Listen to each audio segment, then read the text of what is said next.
It begins with a name whispered in the smoke-filled taverns of Mamelodi. Zorro. Not the masked hero of the silver screen, but a man whose reputation made grown men lower their voices and avert their eyes.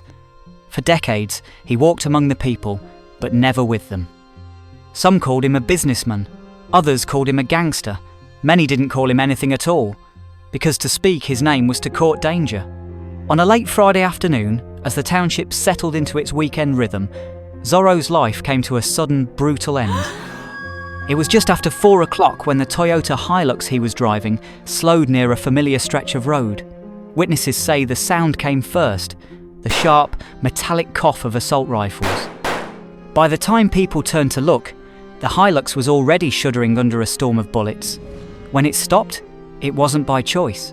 The man inside had been shot so many times that the medical personnel could only confirm what the crowd already knew.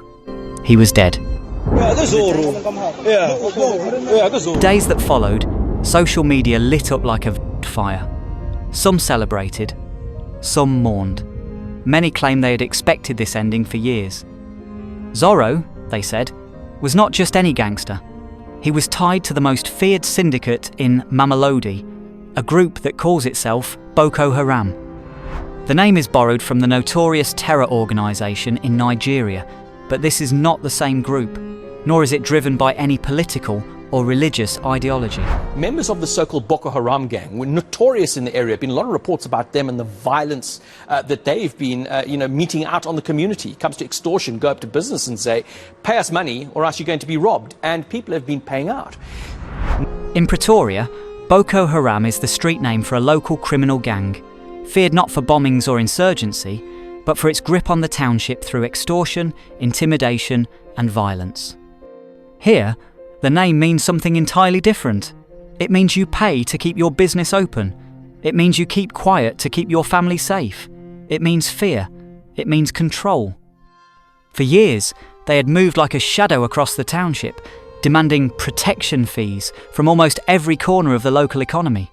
Shops, hair salons, taxi ranks. Even landlords renting out back rooms. The amounts varied, sometimes 500 rand a month, sometimes 700, sometimes a cut of every single transaction. Refuse to pay, and your business might burn, or your body might be found in a ditch before sunrise. They were brazen enough to issue receipts. A piece of paper that said, in effect, we own you, and here's proof.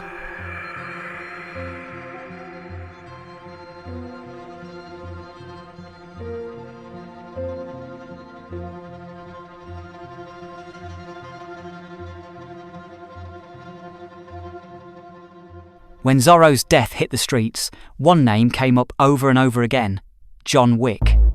Not the Hollywood hitman, but someone who had earned the nickname through a string of killings that targeted Boko Haram members. Online, some cheered the unknown assassin's work, others feared it.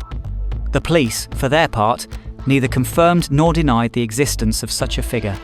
But on the streets of Mamelodi, the message was clear: the bullies had found their equals. Just 3 days after Zorro's death, 4 more alleged Boko Haram members lay dead at the corner of Dynamo and Afane streets. This time, the killing went beyond bullets. According to one community policing forum chairperson, the attackers smashed the victims' heads after shooting them, an act as symbolic as it was savage, a way of making sure no one survived and everyone remembered. A man dubbed John Wick is alleged to be targeting a criminal gang called Boko Haram in Soshanguve. So far, he's believed to be behind the deaths of at least 7 people. In the chaos left by the jailing of Vusi Keke Mathibela, once a feared figure in the extortion trade, the underworld of Mamelodi fractured. Smaller factions jostled for dominance, each trying to claim the territory, the money, and the fear that came with being top dog. Zorro's death was not just an assassination. It was a move in a much larger game, a game where the rules were written in blood. And yet, in all of this, the police seemed absent. The community whispered that law enforcement did not want to be caught in the middle. For many residents, that meant the only law in Mamelodi was the one enforced at the end of a rifle barrel. The scope of the extortion racket was not just staggering, it was suffocating. It was a tax on survival, imposed without consent, enforced without mercy.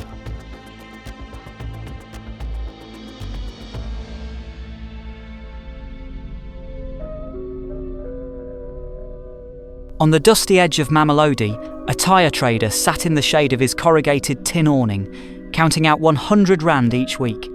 Not for rent, not for stock, not for wages, but for the privilege of keeping his business standing another 7 days. The men would come on a Thursday, sometimes a Friday, wearing the same half smiles and heavy eyes. They would not ask for the money, they would simply stand there, letting the silence stretch until the trader's hand reached for the crumpled notes in his pocket. He told himself it was better than the alternative. Down the road, the scent of hair relaxer and burnt flat irons hung in the air of a tiny salon. Its owner, a woman with 20 years in the business, handed over 200 rand every week. That was 200 rand she could not spend on new equipment, on paying her assistant, or on keeping the lights on during load shedding. She had seen what happened to those who refused. A broken window was just the start. After that came the phone calls, the late night knocks, the whispered threats that made your children sleep in the back room. Spaza shop owners, many of them foreign nationals who had built their livelihoods brick by brick, paid 700 rand a month. They paid in cash, wrapped in brown envelopes, passed across counters when no one was looking. They called it protection money, but everyone knew it was ransom by instalments. Refuse, and you might find your shop looted before dawn, your stock scattered in the street like confetti at a funeral. Construction projects were frozen in time, rusted scaffolding jutting into the sky like skeletons of ambition. Some had been delayed for years. The reason was always the same. The gangs demanded their cut before a single brick was laid. Contractors either paid and worked under the watchful eye of men with rifles, or they packed up and left, abandoning millions in materials to the dust. And then there were the volunteer community patrollers, ordinary men and women who took it upon themselves to walk the streets before sunrise and after dark, trying to keep their neighbours safe. They earned nothing. Their salary was the thanks of the people they helped, yet even they were not immune. The gang demanded 1,000 rand for their protection, a cruel joke, since the patrollers were supposed to be the ones protecting the township. It was a perversion of the very idea of community service, turning the guardians into yet another line on the gang's income sheet. What made it even worse was the theatre of it all. Boko Haram wanted to appear legitimate. They would hand over receipts, real, printed receipts, after collecting their payments. On paper, it looked like a transaction between two parties, almost as if it were sanctioned by law. But everyone knew it was a facade. There was no customer service department, no complaint form to fill in if you felt you were being overcharged. If you missed a payment, the reminder didn't come in the post.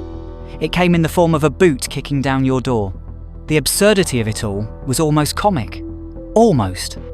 You could laugh at the idea of a criminal handing you a receipt for extorting you, as if it somehow made the robbery polite. But the laughter caught in your throat when you remembered the truth. In Mamelodi, non-payment did not mean a stern letter or a court summons. It meant your shop in ashes. It meant your business partner found beaten in an alley.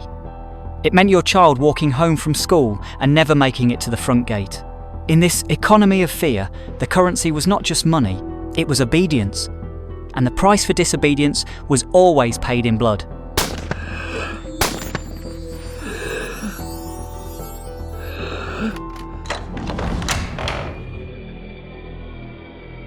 The police say they are making progress.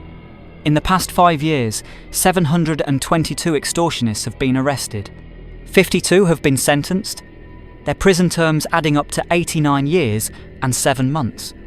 93 cases remain open, names on a list that grows longer by the month. But the mathematics is cruel.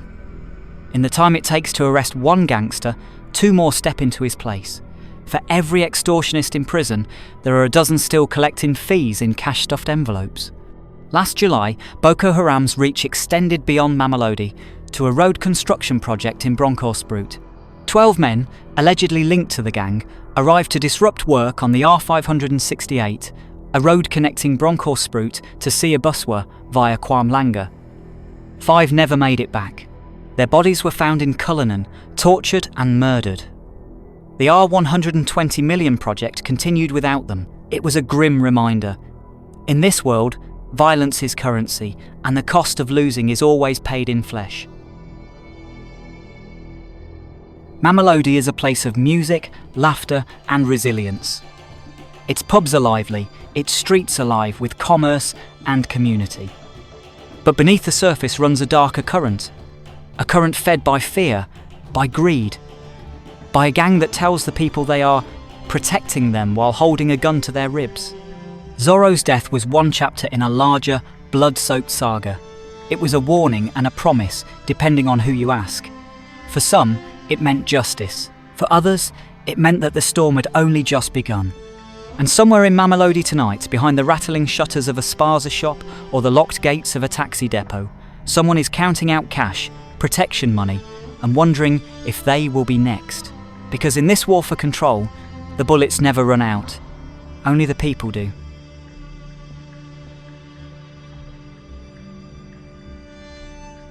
Thanks for watching.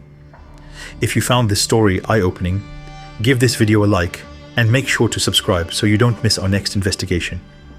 Now, we want to hear from you. What do you think about the crime situation in Pretoria? Is it getting better, worse, or just changing faces? Drop your thoughts in the comments below and let's talk about it.